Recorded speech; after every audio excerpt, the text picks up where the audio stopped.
चंदा जैसी रे हो, तेरी चंदा जैसी शान, ये काया गोरी सी,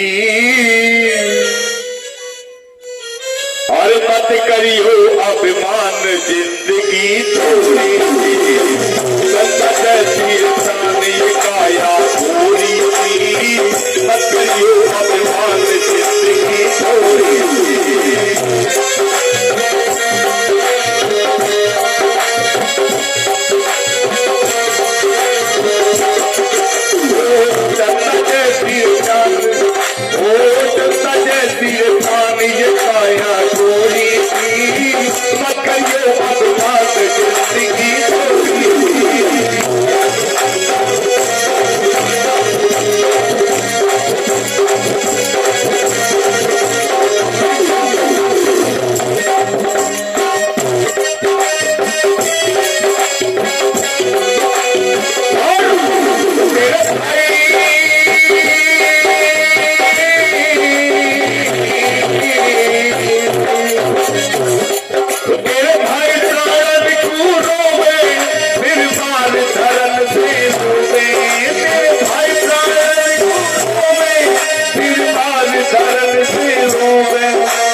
याद करते हैं उनका यही हाल होता है, सभी के सभी लुढ़क गए।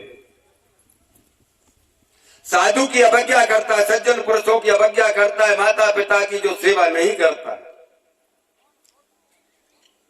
उनके साथ में भी ऐसा ही होता है। क्यों? विभीषण की जैसे अवज्ञा की, लात मार करके निकाल दिया, तो उसके बाद में क्या हुआ? लंका विध्वंस हो गई। पानी देने वाला बड़ी मुश्किल से वो विभीषण ही बचे थे।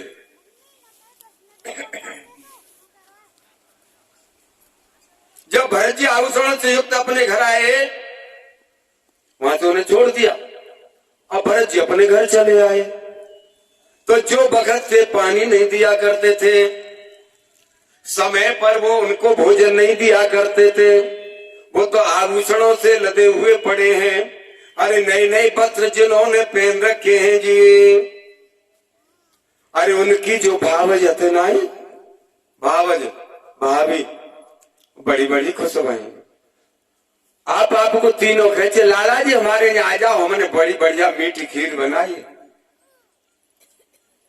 दूसरी कह रही लाला जी मेरे घर रबड़ी बनी भैया खोआ की। तीसरी बोली मेरे यहाँ जी दोनों ने के यहाँ जी, मेरे यहाँ अकेले के यहाँ, तो मेरे माँ आ जाओ। किसके पीछे?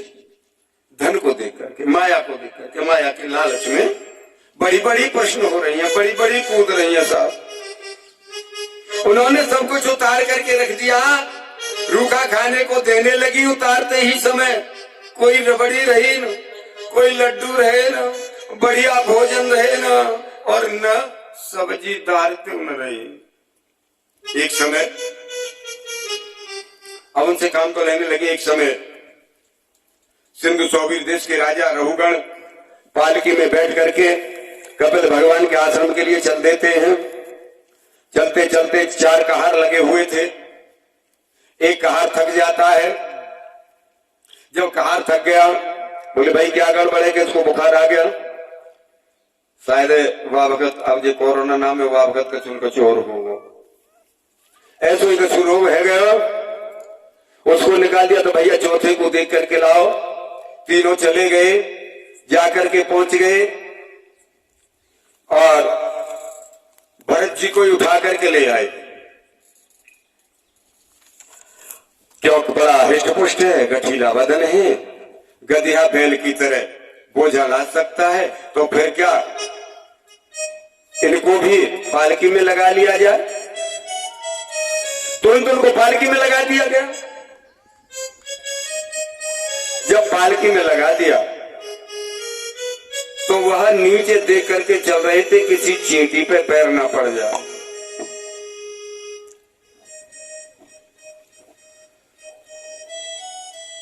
चींटी चेटा को बचाते हुए जा रहे थे।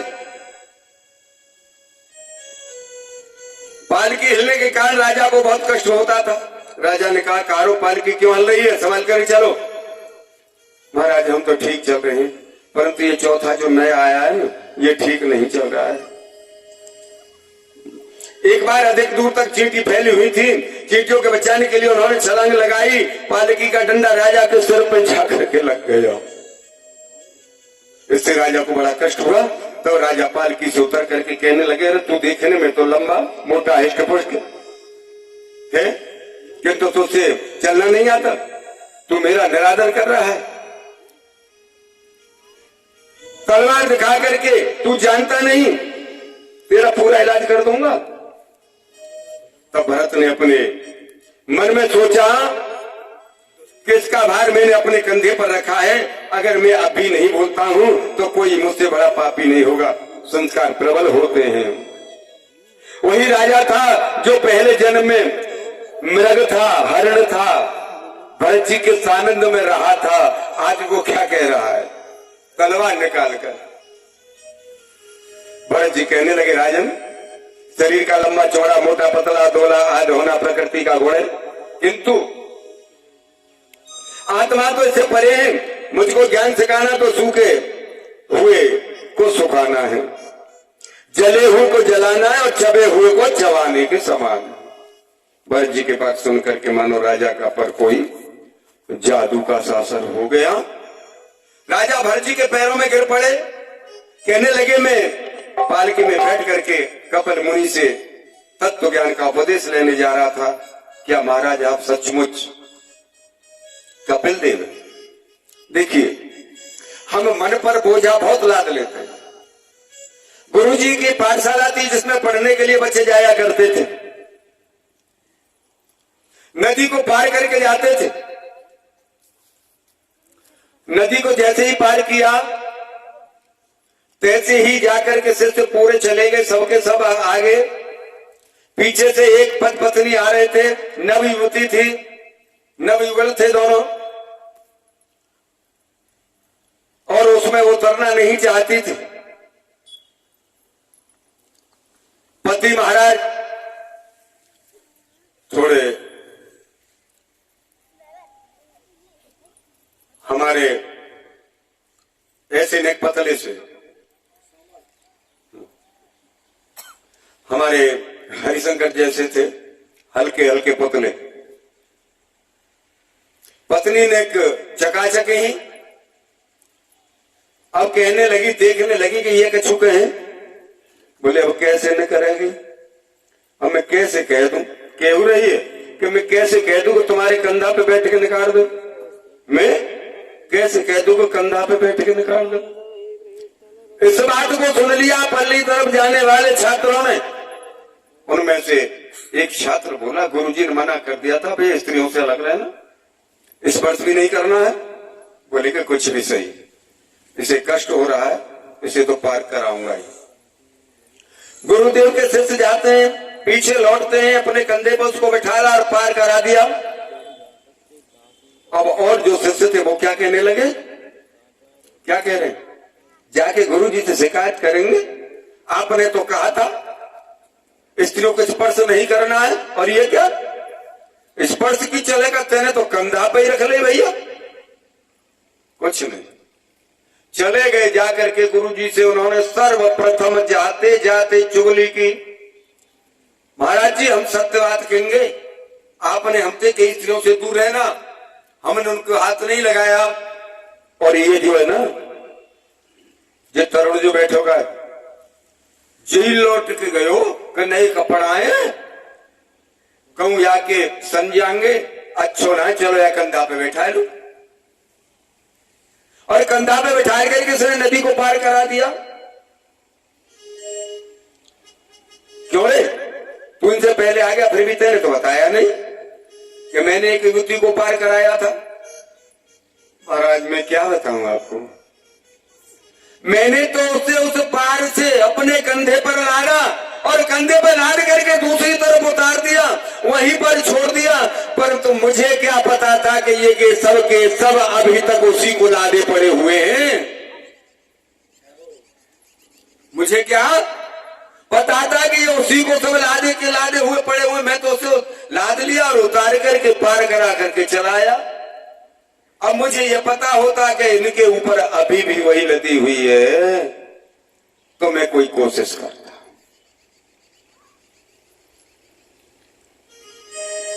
तो ऐसे वह बार बार दंडवत प्रणाम करने लगा। आप कपिल भगवान तो नहीं है, मैं संसार में ब्राह्मणों के सिवाय किसी और को से नहीं डरता, किंतु प्रभु आप एक बार बताएं कि पतीली में चावल और पानी डाल करके उसे चूल्हे पर रख दिया जाए तो पहली पतीली गर्म होगी, फिर पानी गर्म होगा, फिर चावलों पर नंबर आएगा। तब भरत कहने लगे कि अकोविदम कोविदा बाद बादानम बच्चतो नातविदम वरिष्ठ न सूर्यो हि विवारम मेनम तत्वामकमतेरं तन्मनन्ते। हे राजन, तुम मेरे मूर्ख हो, किंतु बात विद्वानों की सी करते हो। तत्व ज्ञानी पुरुष सब विचार सिद्धि स्वामी सेवक के व्यवहार को तत्व ज्ञान के समय सत्य रूप से स्वीकार नहीं करते तो सत्य क्या है, असत्य क्या है। मिट्टी रूपी पृथ्वी पर मिट्टी रूपी कहार के पैर मिट्टी के हैं और मिट्टी उस मिट्टी के कहार के कंधे पर मिट्टी की पालकी पर रखी हुई, और इस मिट्टी की पालकी में एक मिट्टी का राजा बैठा हुआ है कि माटी में मिल जाए वो सुगड़तन माटी, सब मिट्टी कि आवत ही हर से नहीं, कि आवत ही हर से नहीं और नैनन नाहि सने, हर से नहीं नैनन नहीं सने। अरे तुलसी वाहन चाहिए जय कंचन बरसे निर्मला जी, जय कंचन बरसे अरे तुलसी वाहन चाहिए चाहे कंचन पर से देव।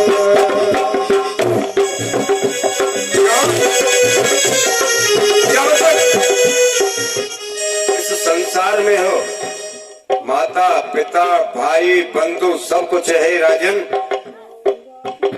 जा दिन हो जाता है क्या कि जब निकल जाता है हंस,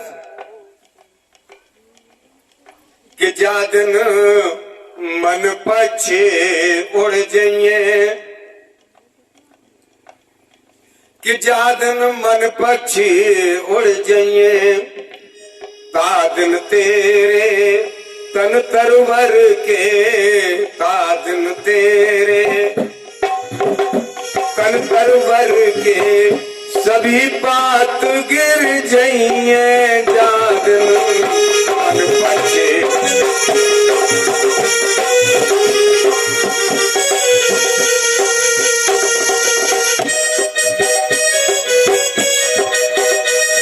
जाकर शरीर में से यह चूल्हा निकल जाएगा ना, जब तक ही ना तो अरे जाते हो को गर्वन करिए, यादे हो को सर्वन करियो। अरे चार काग और पोता खाइए, आते और पोता कहियो। तीन नाम तन बेटा कम हुए, तीन नाम तन बेटा होए आतर का जोड़िए, जा दिन मन बख्शी उड़िए, जा दिन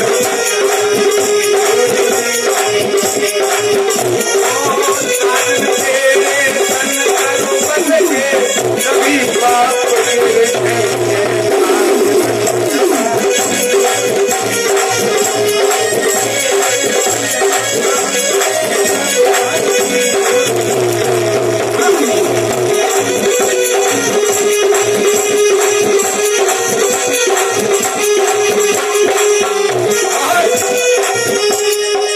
अरे कहाँ गए नैन, कहाँ गई शोभा,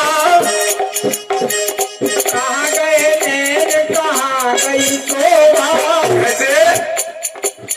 अरे क्या एक तो आंख में नेक कमी है, कब के बालक देव दिया थोड़ी की तो नेक एक लन को कोठा नीचे को है, गुण देखने के लिए कोई नहीं जाती है, कोई जाते बताओ।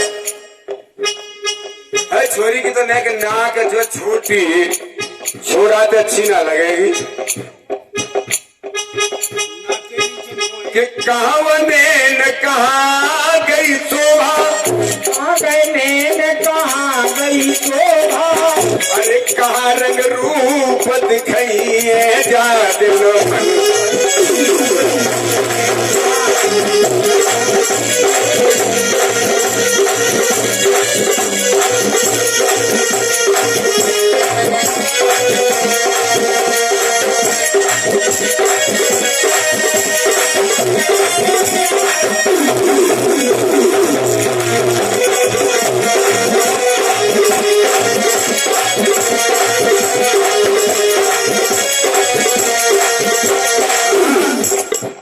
कि जिन लोगन ते स्नेह करता हो, जिनसे तुम प्यार करते, जिनके बिना रह नहीं सकते,